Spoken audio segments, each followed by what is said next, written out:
नमस्कार, मैं हूं आपके साथ अक्षता मौर्य। आप देख रहे हैं न्यूज़ 7 हिंदी। आइए नजर डालते हैं बिहार के मुख्य खबरों पर। बिहार की सियासत में सरगर्मियां बढ़ती जा रही हैं और इस बार केंद्र में है लोजपा के अध्यक्ष और केंद्रीय मंत्री चिराग पासवान, जिन्होंने मुख्यमंत्री नीतीश कुमार के गृह जिले नालंदा में एक जनसभा को संबोधित करते हुए बड़ा बयान दे डाला है।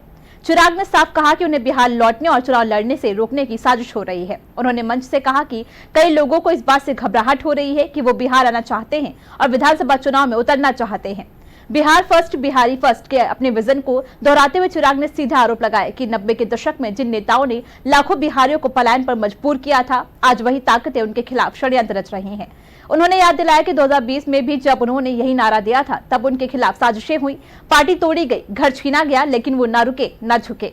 अब जब चिराग पासवान एक बार फिर जनता के बीच लौटना चाहते हैं, परिवार और राज्य के लिए काम करना चाहते हैं, तब फिर से उनके खिलाफ नई साजिशें शुरू हो गई हैं। लेकिन इस बार चिराग का कहना है कि वे डटकर मुकाबला करेंगे और बिहार के सपनों को साकार करेंगे।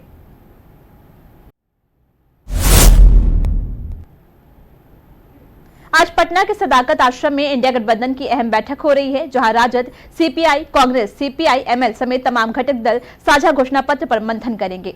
इस बैठक की अगुवाई तेजस्वी यादव कर रहे हैं और ये गठबंधन इंडिया गठबंधन की मैनिफेस्टो कमेटी की पहली बैठक मानी जा रही है, जिसमें चुनावी वादों की दिशा तय की जाएगी। लेकिन बैठक शुरू होने से पहले ही सियासी संग्राम छिड़ गया है। बीजेपी और जदयू ने इस बैठक पर दस्तक कसते हुए इसे दिशाहीन करार दिया है, तो वहीं राजद और कांग्रेस ने पलटवार करते हुए कहा कि विपक्ष की बेचैनी असल मुद्दों से भागने का संकेत है। खास बात यह है कि जहां गठबंधन साझा एजेंडे की बात कर रहा है, वहीं सीएम फेस और सीट शेयरिंग को लेकर खींचातान जारी है। जदयू प्रवक्ता मनीष यादव का बयान आया है कि न सीएम फेस तय होगा और न सीटों का बंटवारा। इस बयान ने सियासी पारा और चढ़ा दिया है। वहीं कांग्रेस की ओर से यह संकेत मिल रहा है कि राहुल गांधी के नेतृत्व में पार्टी इस बार बिहार के नेतृत्व की भूमिका निभाएगी। ऐसे में सवाल उठता है, क्या इंडिया गठबंधन इस बार वाकई एकजुट होकर मैदान में उतरेगा या फिर ये बैठक भी अंततः सिर्फ औपचारिकता बनकर रह जाएगी।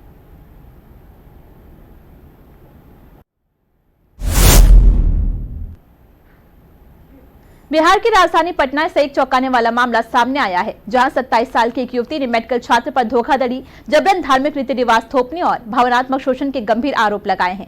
युवती का आरोप है कि एनएमसीएच के छात्र सरोज अहमद ने खुद को सोनू बताकर पहले दोस्ती की, फिर दोनों लिव इन रिलेशनशिप में रहने लगे और शादी का झांसा देकर करीब 3 साल तक संबंध बनाए रखे। पीड़िता का दावा है कि उसे रोजा रखने और बीफ खाने के लिए मजबूर किया गया और जब सच्चाई सामने आई तो उसे सांप्रदायिक सोच का ताना बाना देकर चुप रहने का कहा गया है। मामला तब उजागर हुआ जब युवती ने सरोज को उसके दोस्त के साथ इस्लामी अंदाज में बात करते हुए सुना और शक के आधार पर उसकी पहचान की जांच की, जिसमें सामने आया कि सोनू असल में मोहम्मद सिराज अहमद है। युवती का आरोप है कि ये न सिर्फ पहचान छुपाकर प्रेम में धोखा है, बल्कि धार्मिक आस्था और सामाजिक भावनाओं से भी खिलवाड़ है।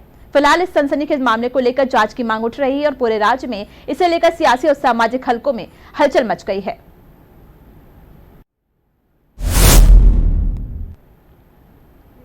बिहार में ट्रेन यात्रियों की सुरक्षा एक बार फिर से सवालों के घेरे में है, जहां हावड़ा से गोरखपुर जा रही पूर्वांचल एक्सप्रेस में समस्तीपुर मुजफ्फरपुर रेलखंड के ढोली स्टेशन के पास शनिवार रात करीब 3 बजे अपराधियों ने ट्रेन को रोका और आधा दर्जन यात्रियों से लूटपाट की वारदात को अंजाम दे डाला। नकदी और मोबाइल लूटने के बाद 4 से 5 की संख्या में रहे अपराधी ट्रेन से उतरकर फरार हो गए, जबकि यात्री एकजुट होते हुए उससे पहले ही घटना को अंजाम दिया जा रहा था।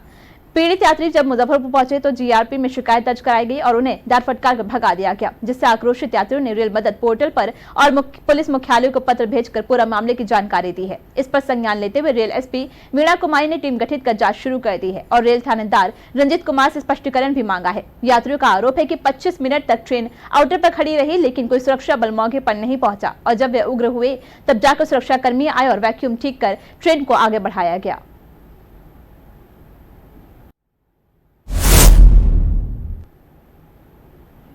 बिहार से एक हैरान कर देने वाला मामला सामने आया है। बिहार के बेगूसराय जिले में बखरी पुलिस ने इस पूरे मामले को उजागर किया है। करीब 9 महीने पहले पटना में एक युवक से एक लड़की को प्यार हुआ। दोनों के बीच इश्क परवान चढ़ने लगा। दोनों ने शादी करने का फैसला किया और लड़की अपने पटना स्थित घर से भागकर युवक के साथ निकल गई। मंदिर में शादी हुई, फिर युवक ने कहा कि उसका एक रिश्तेदार बेगूसराय के बखरी इलाके में रहता है, हम लोग वहीं रहेंगे। उक्त दोनों उस कथित रिश्तेदार के घर में भी पहुंच गए, लेकिन दरअसल ये रिश्तेदार का घर नहीं बल्कि देह व्यापार का अड्डा था। देह व्यापार के धंधेबाजों पर पुलिस ने धावा बोल दिया, जिसमें पुलिस ने अवैध रूप से जिस्म फरोशी करने के मामले में एक महिला को गिरफ्तार किया है। वहीं प्रेमप्रसंग में बची गई लड़की को सफल रेस्क्यू किया गया है। जानकारी के अनुसार बेगूसराय के महिला थाने को सूचना मिली थी कि बकरी के मीर कलापुर में कुछ लोगों द्वारा एक घर के अंदर नाबालिग लड़की से जबरन व्यापार का धंधा कराया जा रहा है। ये सूचना बेगूसराय के पुलिस कप्तान मनीष को दी गई थी। एसपी के निर्देश पर बकरी पुलिस टीम द्वारा मीर कलापुर स्थित घर में छापेमारी की गई। पुलिस को जानकारी मिली कि यहां अशोक खलीफा के पुत्र पिंटू खलीफा के घर में देह व्यापार का धंधा चल रहा है। पुलिस की छापेमारी के दौरान एक महिला एवं एक नाबालिग लड़की को घर से बरामद किया गया है।